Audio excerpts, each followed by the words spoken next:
Financial condition उतनी ठीक नहीं थी। मेरे पापा एक साधारण से प्यून हैं। देन मम्मी भी हाउस होल्ड है एंड वो भी कभी कभी बाहर जाया करती थी काम करने and serve as a servant. लेकिन जैसे तैसे मुझे मेरे माता पिता ने पढ़ाया।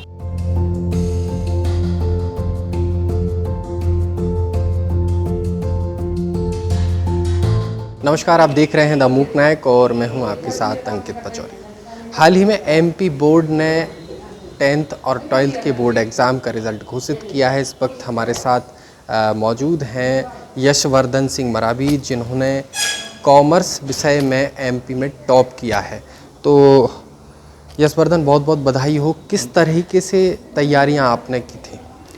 जी मैंने अपनी जो क्लासेस लग रही थी उनमें रेगुलर अटेंड किया एंड जो इम्पोर्टेंट पॉइंट्स लिखवाती थी मैम उन्हें मैंने अपने नोट्स के में प्रिपेयर किया एंड उन्हें बहुत ज़्यादा डीपली स्टडी करी उनकी, जो और ज़्यादा उन्हें शॉर्ट में लिखने की कोशिश करी, जिससे जो है एग्ज़ाम टाइम से जब एग्ज़ाम टाइम आया तो उसमें जल्दी से मैं उसे रिवाइज़ कर सकूं।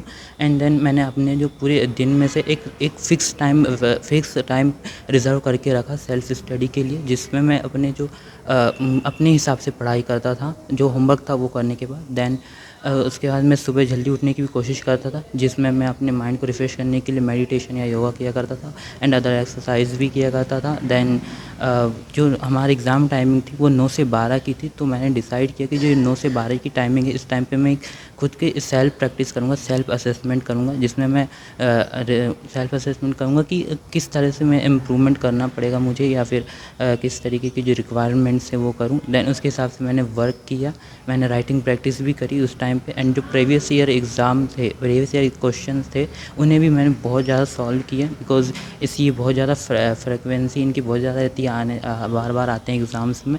तो मैं कहूँगा कि इन सब रीज़न्स की वजह से मैं ये अच्छे से स्कोर कर पाया। यशवर्धन, आप आदिवासी समुदाय से आते हैं।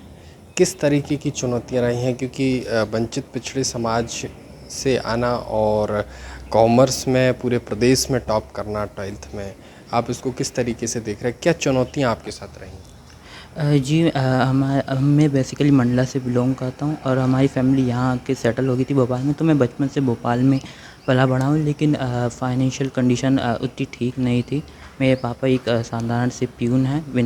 देन मम्मी भी हाउस होल्ड है एंड वो भी कभी कभी बाहर जाया करती थी काम करने and serve as a servant. Then मेरी 3 बहनें हैं और वो भी अभी कॉलेज कर रही हैं, तो उतनी ज़्यादा फुलफ़िल नहीं हो पाती थी रिक्वायरमेंट फैमिली की। लेकिन जैसे तैसे मुझे मेरे माता पिता ने पढ़ाया, प्राइवेट स्कूल में इंग्लिश मीडियम से दाखिला करवाया। 6th से 8th तक के मैं प्राइवेट स्कूल में पढ़ा, लेकिन फिर मैंने गवर्नमेंट सिवास एक्सीलेंस स्कूल के बारे में सुना, जिसमें मेरी दीदी लोग भी पढ़ाई कर चुकी हैं। मैंने सुना कि ये स्कूल बहुत अच्छा है और मैं जब यहाँ पे आया एडमिशन लेने 9th से, तो मैंने देखा कि ये यहाँ पर इसको गवर्नमेंट स्कूल कहना बहुत छोटा शब्द है। स्कूल कहना, ये एक इंस्टीट्यूशन है जो जहाँ पे इतनी सारी फैसिलिटीज़ है। आप देख सकते हैं ऑडिटोरियम है, यहाँ पे इतना बड़ा प्लेग्राउंड है and computer science lab etcetera. तो मैंने डिसाइड किया कि हाँ यही स्कूल है जो मेरे ड्रीम्स को अचीव करने में हेल्प करेगा। एंड मैंने ये भी नोटिस किया कि यहाँ के जो स्टूडेंट्स हैं यहाँ से ही मेरिट निकलती है। मोस्ट ऑफ द टाइम जो स्टेट लिस्ट में जो नाम आए हैं स्टूडेंट्स के वो यहीं से आए हैं। तो मैं कहूँगा कि यहाँ स्कूल का बहुत बड़ा कंट्रीब्यूशन है, खासकर हमारे principal sir Sudhakar Parar sir ji and हमारी class teacher Arpana Narolia ma'am. उन्होंने हमें बहुत मोटिवेट किया एंड मोमेंट तक एंड हमारा साथ नहीं छोड़ा। उन्होंने हमारी जो भी रिक्वायरमेंट्स थी पढ़ाई से रिलेटेड एंड तक फुलफ़िल करी, एक्स्ट्रा क्लासेस अरेंज कराई, हमें रेफरेंस बुक्स अवेलेबल कराई एंड जो क्लासेस थी हमारी वो रात तक चलती थी, बिकॉज़ हमारे डाउट्स सेशन भी लगते थे एक्स्ट्रा।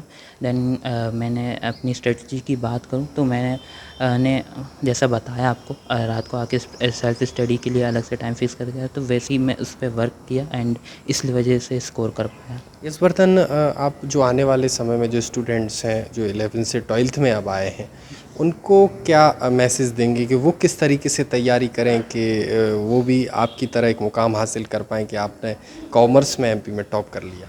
जी, मैं उनसे कहूँगा कि आप एक्चुअली अपने एक जो कैरेक्टर्स की जो क्वालिटीज़ होती हैं उन पे फ़ोकस करें एंड उसके हिसाब से वर्क करें। लाइक अगर आप कंसिस्टेंट आपकी क्वालिटी है कि आप बहुत कंसिस्टेंट पढ़ाई कर सकते हैं तो आप उस पे फ़ोकस करें, आप कंसिस्टेंट रहें।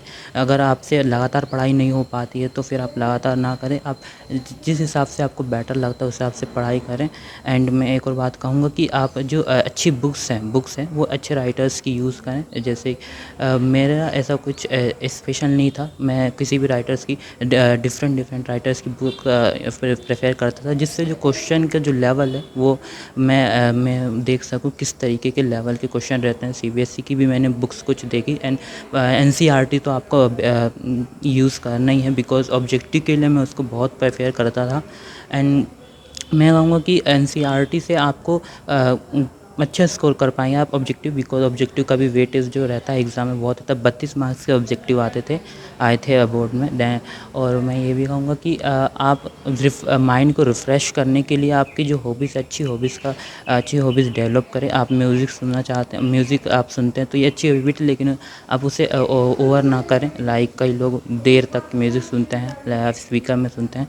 मैं कहूँगा कि आप अगर पढ़ाई कर रहे हैं और थक गए हैं तो उसके बाद आप म्यूज़िक सुनें, जिससे माइंड को एक रिफ़्रेशमेंट मिलेगी। इस तरीके से ऐसे आपको पता होना चाहिए कि किस चीज़ को करने से क्या होगा, इस हिसाब से आप काम करें। तो ये हमारे साथ थे यशवर्धन सिंह वराबी, जिन्होंने एमपी बोर्ड के हाल ही में जो परीक्षा परिणाम सामने आए हैं उसमें कॉमर्स विषय में टॉप किया है।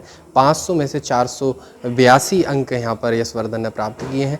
यशवर्धन अपनी सफलता का श्रेय अपने प्रिंसिपल और अपने क्लास टीचर के साथ अपने पेरेंट्स को देते हैं। साथ में बच्चे किस तरीके से तैयारी करें ये भी यशवर्धन ने हमें बताया।